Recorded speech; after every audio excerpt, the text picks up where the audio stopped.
મારા માં એમ કે હાંગા હતા નામ લઈ લેવું એટલે કોઈ પછી કૂદવા ખડકતા હોય ગમે એ કરતા હોય હાથ જ નાખ દેવાનું જય હાંગા હતા કરીને એ જોવા બેહું ત્યાં ધ્યાન રાખજો કંઈક હોય જ નહીં એમાં બીજું આવે જ નહીં ભલા માણસ કાળી રાતે તમે ગમે ત્યાં જાવ ને રૂવાડું ખાંડું થવા દે તો હાંગો આતો ન કહેવાય ભલા માણસ એવું આયા જેવી તે વાત ને મને મારા બાપુજીએ વાત કરી આ જ્યારે પ્રોગ્રામની વાત ચાલતી હતી ને મને કે લઈ લેજે જવા દેશો નહીં રાજા મામા એટલે પછી મારા બાપુ મને વાત કરી મારા રૂવાડા આમ બેઠા થઈ ગયા મેં કીધું આ ઘટના બની 30 વર્ષ પહેલા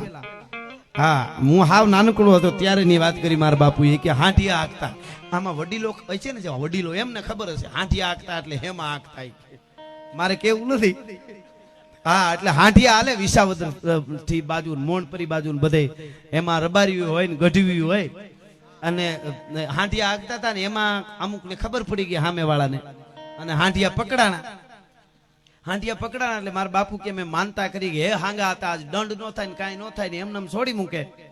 તો હાંગા હતા તને શરીફળ મોકલી મને તો પુગાય એમ નથી અને એમાંય મારા બાપુ પાછા ભાડે કોકનો હાંડિયો આખવા 10 રૂપિયા મજૂરીએ ગયેલા આ હકીકત તમને કહું છું હા પછી હાંગા હતા હોય કે માતા હોય કે પીઠળ હોય કે આ બેઠેલી રૂપલ હોય માં બેઠી છે ભેળિયા વાળી રામપરા વાળી જેનો બાપ 10 રૂપિયા હાંડિયો કોકનો હાંકવા જતો હોય એનો દીકરો 3.5 લાખ લે છે ત્યાં સુધી અમારી આયુ ફુગાડે હો જગદંબાઓ ફુગાડે પછી રૂપલ હોય પીઠળ હોય મોગલ હોય જાળંત્રી હોય તખ્ત હોય છે તમે નામ જુદા જુદા પાડો ભોનબાઈ હોય પણ ઈ કેળવણી કરવી પડે સહન ઘણું કરવું પડે ઘણા ઘા થાય ઈ સહન કરવા પડે ઘણું બધું કરવું પડે હા તો જેટલા મજબૂત થાવ ને ગામડામાં મકાન હોય તમને ખબર હોય ઝૂંપડું બનાવે એમાં આડહર હોય ને આડહર એમાં વળામાં એક જ ખીલો આવે આડહરમાં નકરા ખીલા આવે જેટલા મોટા થયા એટલે ધણેનાટીયું બોલે ઈ સહન કરીને આર પાર ઉતરે એનો જ મેળ પડે હા અને એક નક્કી કરી દઉં કહી દઉં તાલાળા વાળાનું પતંગ તાલાળા વાળા જ કાપે જુનાગઢ વાળા કોઈ દી દોરો કાપા ન આવે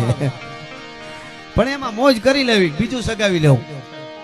એટલે હું તમને આ વાત કરું મારા બાપુ માનતા કરી કે અને કાંઈ થાય નહીં એટલે બધા હાર્યા હતા કે પૂરું થઈ ગયું હવે દંડ થવાનો હાંડિયા કાંઈ છૂટે નહીં ને આમને તેમને બધું જે કાંઈ 35 વર્ષ પહેલાની વાત કરું છું મારો જન્મ થયો છે એ વખતની વાત કરું છું અને એમાં માનતા કરી દીધી અને પછી હું થઈ ગયું ત્યાં પુગાડી દીધા પછી કીધું હવે જાવ આજ પછી ન આવતા અને હાંડિયા છૂટી ગયા મારા બાપુએ શરીફળ લીધું અને આ પસેડીમાં બાંધ્યું અને મારા મામા રહે છે કાહિયાન ને વાલભાઈ ગુજરિયા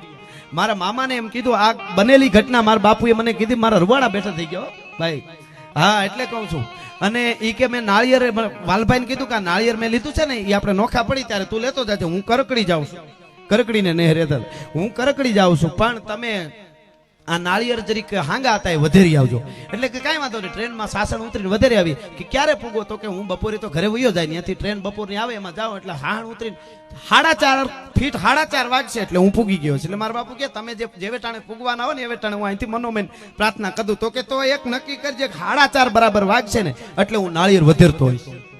આ પાકું અને એ વયા ગયા હાંઠિયો લઈને અને પછી 4.5 વાગ્યા મારા બાપુ કરકડી આવી ગયા કરકડી ફૂગવા આવ્યા હતા 4.5 વાગી ગયા હતા એટલે મારા બાપુને વિચાર થયો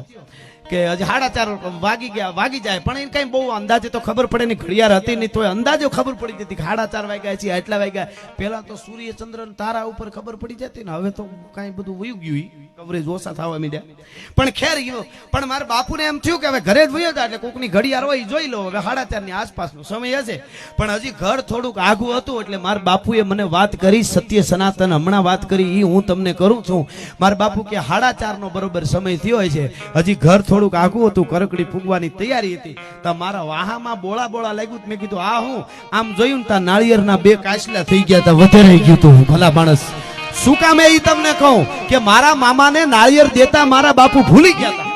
હવે નોખા પીડા કઈ યાદ ન રહ્યું વાતોમાં એને એમ કે નાળિયેર દઈ દીધું હવે પલડ્યું તો ખબર પડી કે નાળિયેર દેતા તું ભૂલી ગયો છું લે અને વાલામાં કાંઈ પૂજા પછી યાદ આવ્યું કે લે નાળિયેર તો લેતા ભૂલાઈ ગયો પણ 4.5 નો સમય થયો ને નાળિયેર વાહે ફાટી ગયું તું આ હાંગો આતો છે જેને ભરોસો હોય જેને વિશ્વાસ હોય ને એના માટેની આ બધી વસ્તુ હજી પણ હોકારા દીએ જેના હોમાઈ ગયેલા હાડ એથી સમજણ રાખી સાડ તારી પૂજા કરે છે પાળિયા આ એક એવી સ્થાનો એવા છે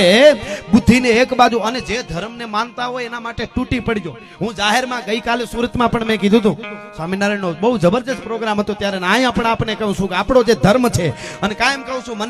મને પર્સનલ રીતે કોઈ મને હેરાન કરે ને તો હું કાનૂનની જરૂર મદદ લઉં મને સંવિધાન ઉપર વિશ્વાસ છે હું કાનૂનની પાસે જરૂર જાઉં કે મને કોઈક હેરાન કરે છે છે મને કે મારી સંપત્તિને હેરાન કરે તો આજુ જરૂર કાનૂન પાસે જાઓ આચકડાઈ ન કરું કે કાનૂન છે સંવિધાન છે આ પાકું જાહેરમાં કહું